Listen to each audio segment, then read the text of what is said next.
آدم علیہ السلام کے اوپر یہ جو ٹری کا سائن بنا ہے، یہ شو کرتا ہے کہ اللہ تعالیٰ نے حضرت آدم کو پیدا کیا اور انہیں جنت میں رہنے دیا۔ سورۃ بقرہ میں یہ پراپرلی مینشن ہے۔ شیطان نے ان کو اور ان کی بیوی کو بہکایا، انہوں نے اس درخت کا پھل کھا لیا، اللہ تعالیٰ کی بات انہوں نے نہیں مانی۔ اللہ تعالیٰ نے انہیں پنشمنٹ کے طور پر دنیا میں بھیج دیا تاکہ وہ اور ان کی اولاد آزمائش میں رہیں۔ ادریس علیہ السلام اور یہ جو کاپی پینسل کا سائن ہے، اس کا ایک بڑا گہرا تعلق ہے۔ اللہ تعالیٰ نے قرآن پاک میں سورۃ مریم میں اس حوالے سے مینشن کیا ہے، حضرت ادریس کو سب سے پہلے لکھنا سکھایا گیا تھا۔ انہوں نے قلم سے لکھنا شروع کیا اور لوگوں کو علم سکھایا، اس لیے انہیں پہلا انسان مانا جاتا ہے جس نے قلم اور لکھائی کا استعمال کیا۔ حضرت نوح علیہ السلام اور کشتی کا سمبل یہ شو کرتا ہے۔ حضرت نوح علیہ السلام کو اللہ تعالیٰ نے کشتی بنانے کا حکم دیا تھا۔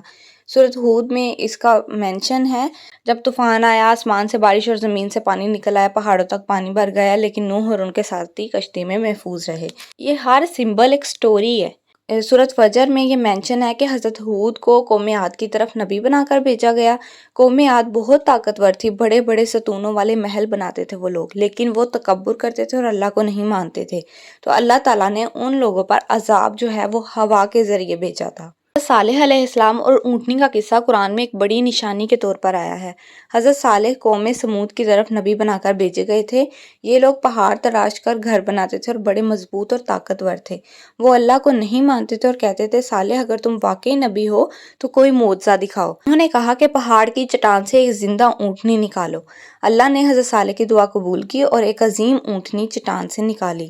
الاعراف میں اس کا پورا مینشن ہے قصہ۔ ان لوگوں نے اس کی نافرمانی کی، اونٹنی کو قتل کر دیا، پھر وہاں زبردست زلزلہ آیا، زلزلہ اور چیخ نے سب کو ہلاک کر دیا۔ جو آگ کا سائن ہے یہاں یہ شو کر رہا ہے کہ حضرت ابراہیم علیہ السلام کو آگ میں پھینکا گیا تھا نمرود کے کہنے پر، تو وہ آگ جو ہے وہ ٹھنڈی اور سلامتی والی ہو گئی تھی۔ اللہ تعالیٰ نے اس آگ کو حکم دیا کہ آگ ٹھنڈی ہو جا، سلامتی والی، امن والی بن جا، جبکہ آگ کا کام ہے جلانا۔ لوط علیہ السلام کی قوم پر پتھر کا عذاب آیا تھا۔ اسماعیل علیہ السلام پہ دمبے کا یہ جو سائن ہے یہ شو کر رہا ہے، سب کو پتہ ہے تو اس کے قصے کے بارے میں۔ حضرت ابراہیم کو حضرت اسماعیل کی قربانی کا حکم آیا تھا تو ان کی جگہ پر دمبا آ گیا تھا۔ اسحاق علیہ السلام کے اوپر یہ جو دعا کا سائن ہے یہ شو کرتا ہے۔ حضرت ابراہیم اور ان کی بیوی حضرت سارہ وہ بہت بوڑھے ہو چکے تھے اور اولاد کی کوئی امید نہیں تھی، لیکن حضرت ابراہیم ہمیشہ اللہ سے نیک اولاد کی دعا کرتے رہے تھے، تو یہ دعا کا سائن ہے۔ انہوں نے نیک اولاد کی دعا کی تھی، اللہ تعالیٰ نے بڑھاپے میں انہیں حضرت اسحاق کی خوشخبری دی تھی۔ حضرت یعقوب حضرت اسحاق کے بیٹے تھے اور حضرت ابراہیم کے پوتے۔ ان کے 12 بیٹے تھے جن سے آگے چل کر بنی اسرائیل کی 12 شاخیں یعنی کہ قبیلے وجود میں آئے۔ انہی بیٹوں میں حضرت یوسف بھی شامل تھے۔ حضرت یوسف علیہ السلام پہ کنویں کا یہ بھی موسٹ فیمس، ان کے بھائیوں نے حسد کی وجہ سے انہیں کنویں میں ڈال دیا تھا، ایک قافلہ وہاں سے گزرا اور انہیں بعد میں بیچ دیا گیا۔ کے اوپر انفینٹی کا سائن یہ شو کرتا ہے کہ اللہ تعالیٰ نے ان پر ہر طرح کی آزمائش ڈالی تھی، اولاد کی، مال کی اور صحت کی۔ حضرت ایوب علیہ السلام سے باری باری ایک ایک کر کے ہر چیز چھنتی چلی گئی، لیکن انہوں نے ہر حال میں صبر کیا، پھر اللہ تعالیٰ نے انہیں ان کے اس صبر کی وجہ سے انہیں وہ ساری خوشحالی دوبارہ واپس کر دی تھی۔ جتنی بھی تکلیف آئے ان کا ایمان اور صبر ختم نہیں ہوا۔ سورۃ انبیاء میں ان کے بارے میں مینشن ہے۔ حضرت شعیب، ان کی قوم جو ہے وہ ناپ تول میں کمی کرتی تھی، جس کی وجہ سے ان کی قوم پر عذاب آیا تھا۔ یعنی علیہ السلام کے اوپر سانپ بنایا، اللہ تعالیٰ نے انہیں یہ معجزہ دیا تھا کہ ان کے پاس ایک عصا تھا جو وہ پھینکتے تھے تو وہ سانپ بن جاتا تھا۔ یہ پوری پراپر سٹوری ہے، اگر سٹوریز کو ڈیٹیل میں بتانے جاؤں تو ویڈیو بہت لمبی ہو جائے گی، اس لیے ایک لائن کافی ہے۔ حضرت ہارون علیہ السلام حضرت موسیٰ کے بھائی تھے۔ موسیٰ نے دعا کی تھی کہ یا اللہ میرے بھائی کو میرا بازو بنا، حضرت موسیٰ کو سپورٹ دی تھی حضرت ہارون نے۔ ذوالکفل بعض جو ہے مفسرین وہ کہتے ہیں کہ یہ نبی نہیں تھے، بعض کہتے ہیں اللہ کے بہت نیک بندے تھے، ان کا قرآن میں ذکر آیا ہے۔ تو اس حوالے سے یہ تھا کہ ذوالکفل جو تھے وہ بہت ذمہ دار انسان تھے، انہوں نے ہر قسم کی ذمہ داری کو صبر کے ساتھ برداشت کیا تھا۔ سورۃ انبیاء سورۃ صاد میں ان کا ذکر صبر کے ساتھ آیا ہے۔ داؤد علیہ السلام اور یہ تاج کا سمبل جو ہے وہ شو کرتا ہے کہ داؤد علیہ السلام کو اللہ تعالیٰ نے ہر قسم کی بادشاہت دی تھی۔ سورۃ صاد میں اللہ تعالیٰ نے حضرت داؤد علیہ السلام کا یہ مینشن کیا ہے کہ داؤد کو ہم نے بادشاہت اور حکمت دی اور فیصلہ کرنے کی قوت عطا کی۔ اللہ تعالیٰ نے حضرت داؤد علیہ السلام کو تاج یعنی کہ طاقت، انصاف اور عبادت کے طور پر آزمایا تھا۔ یہ ہمیں سکھاتا ہے کہ اگر اللہ کسی کو طاقت یا حکومت دے تو اسے فخر نہیں بلکہ عدل اور شکر کے ساتھ استعمال کرنا چاہیے۔ حضرت داؤد کے بیٹے حضرت سلیمان تھے۔ سلیمان علیہ السلام جو تھے ان کا یہ معجزہ تھا کہ وہ پرندوں کی زبان سمجھتے اور ان سے بات کرتے تھے، اسی لیے یہ برڈ کا سائن بنایا۔ سورۃ نمل میں اس کے بارے میں پراپر مینشن ہے۔ حضرت الیاس کو جو ستارے ہیں اندھیری رات ہوتی ہے تو وہ راستہ دکھانے میں ہیلپ آؤٹ کرتے ہیں۔ حضرت الیاس کو اس طرح سے ایسوسیٹ کیا جا رہا ہے ستاروں سے کہ قرآن میں ذکر ہے کہ وہ اپنی قوم کو شرک سے روکنے آئے تھے۔ ان کی قوم بال نامی ایک بت کی عبادت کرتی تھی۔ یہ سورۃ الصافات میں یہ مینشن ہے۔ الیسا کو بادل کے ساتھ ایسوسیٹ اس لیے کیا گیا۔ سورۃ الانعام میں الیسا کا ذکر آیا ہے، وہ حضرت الیاس کے جانشین نبی تھے۔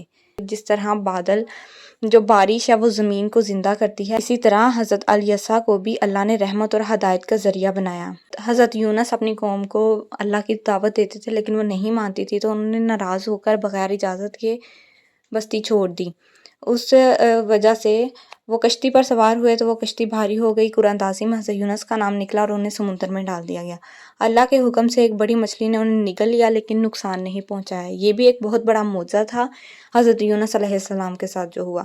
اس کا سورۃ الانبیاء میں ذکر ہے کہ انہوں نے دعا مانگی، لا الہ الا انت سبحانک انی کنت من الظالمین، تو اللہ تعالیٰ نے انہیں نجات دے دی۔ لیڈی بگ کو عام طور پر خوش بختی، حفاظت اور امید کی علامت سمجھا جاتا ہے۔ یہ چھوٹا سا کیڑا ہے لیکن فصلوں کو نقصان دہ کیڑوں سے بچاتا ہے۔ اللہ تعالیٰ نے لیڈی بگ کو خیر و برکت کا ذریعہ بنا دیا۔